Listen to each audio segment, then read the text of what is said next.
Toshkent viloyatida mototsikl haydovchisi piyodani urib yubordi. Natijada 15 yoshli maktab o'quvchisining oyog'ini pastki qismi uzilib ketdi.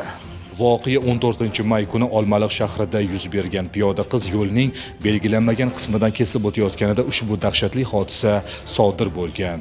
Biz bemor qizning holati haqida ma'lumotga ega bo'lish uchun Olmaliq shahar shifoxonasi bilan bog'landik. Ularni millarga ma'lum qilishicha, piyoda og'ir holatda shifoxonaga olib borilgan. Jarrohlik amaliyoti o'tkazilgan. Qizga qon quyilgan. Eng asosiysi, uning hayoti saqlab qolingan, ammo piyoda biroz kechroq shifoxonaga olib borilganligi sababli uning oyog'ini ulashning imkoni bo'lmagan.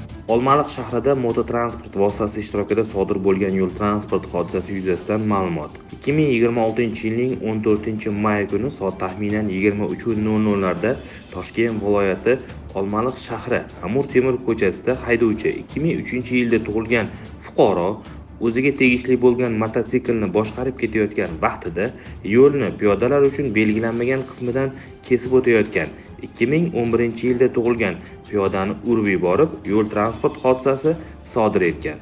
Hodisa natijasida piyoda turli xil tan jarohatlari olgan va kasalxonaga yotqizilgan. Hozirda holat yuzasidan Olmaliq shahar Ichki ishlar bo'limi tomonidan surishtiruv harakatlari olib borilmoqda. Hurmatli piyodalar, faqatgina o'zingiz uchun ajratilgan yo'lakdan harakatlaning. Haydovchilar, siz esa doim ogoh va hushyor bo'ling.